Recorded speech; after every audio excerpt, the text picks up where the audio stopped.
This week we're going to take a look at pop art, extrapolated from popular art, and in most cases based on images from mass media. If you remember, Expressionism here is all based on, abstract expressionism is based on images you can't necessarily identify, as you can see here from some of these from last week.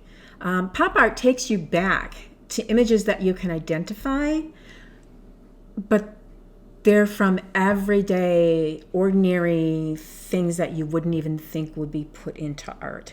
Very, very heavy commercial art influence. Many of the artists came from that background. Graphic designers, illustrators. One of them was a billboard painter.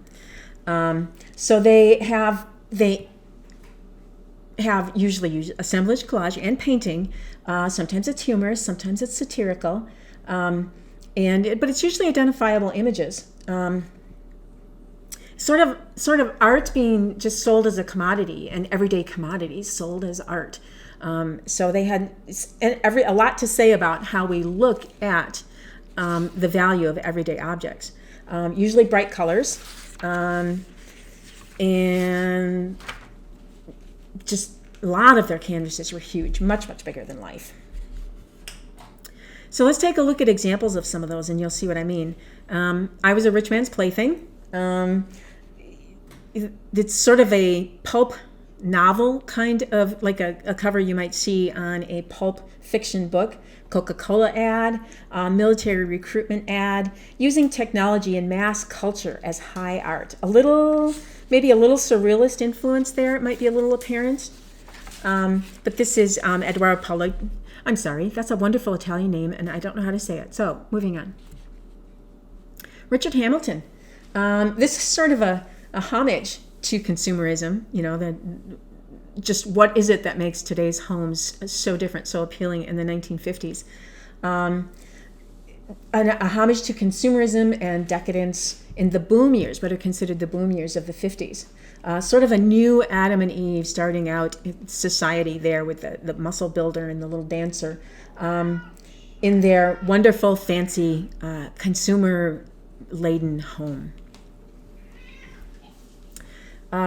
This is included popular, at times, political and cultural figures as well. This is, at the time when this was made, John Fitzgerald Kennedy was a newly elected president, and there's actually lots of hope in the nation because he was pretty young. But he's put there among other consumer items. What are the promises of this new administration but a piece of moldy cake and a new car? So there's a little bit of political and social commentary being made there as well for this new generation of the 60s. These are pretty famous by Roy Lichtenstein. Cartoon imagery as art. He cropped images from comic books and recreated his own compositions out of them in his own colors and used them in a dramatic way as well as language to make a very visual, dramatic composition with these, what were starting to be kind of a big thing back there in what we now call graphic novels. Was he applauding the world of mass-produced comics, or was he making fun of it? Hard to tell. These are pretty famous. Andy Warhol. Recognized imagery, blown up huge, commercial, high art, soup cans. Sometimes he would make whole paintings of nothing but soup cans, mass-produced soup cans on his paintings. He's famous for the Marilyn Monroe diptych, it was called, duplication of the face of Marilyn Monroe in different colors. But all of this is fine art. So you get this confused juxtaposition of common everyday things just suddenly elevated to art. With his soup cans, there were 100 canvases. One time he opened a show, his first solo exhibition, as a matter of fact, with 100 canvases of Campbell's soup cans. Here was a very interesting, there's so many different ways to look at this, it kind of boggles my eyes a little bit, called bunnies, and these are actually Playboy bunnies. And it simulates the dots that were used in four-color printing render color photographs in the paper medium.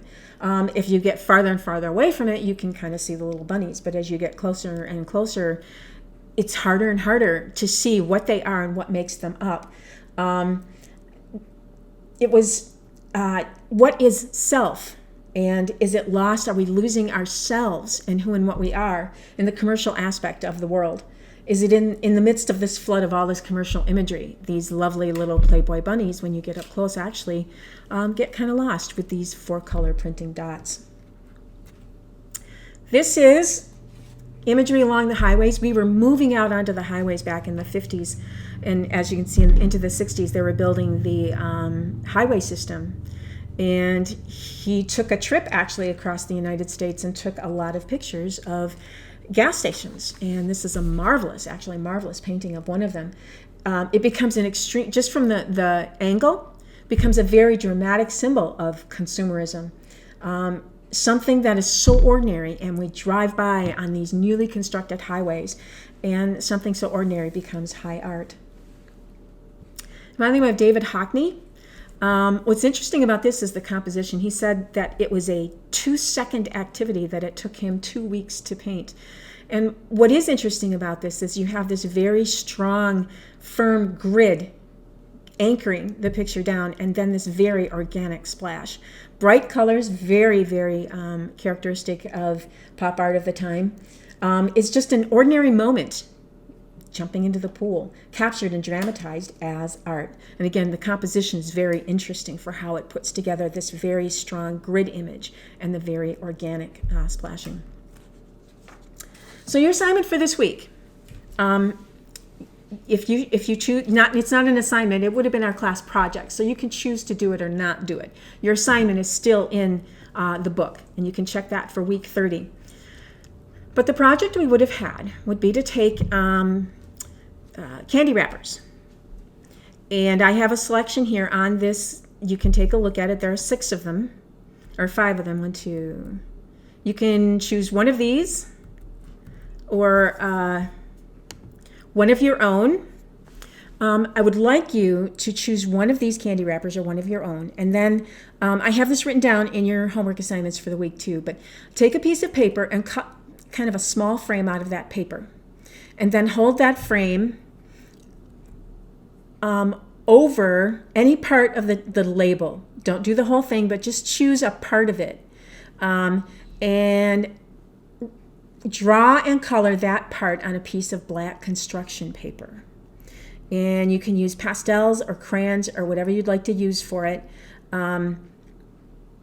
But I also, on the email I'm sending for this today, I have a couple of photographs that demonstrates how to cut that frame out and hold it on top of there. So you get the idea of that from today's email. And hold it on top of there and kind of blow it. You'll have to end up blowing it up, scaling up on it to get it onto your paper. But black construction paper is fine. Anything that's got this nice, deep, rich, dark background. And then I'd like you to color it. Just pick a portion and color it, and then I'd like to see it. So otherwise, that's all I have. Check the book, the homework, the email for your homework assignment, and have fun.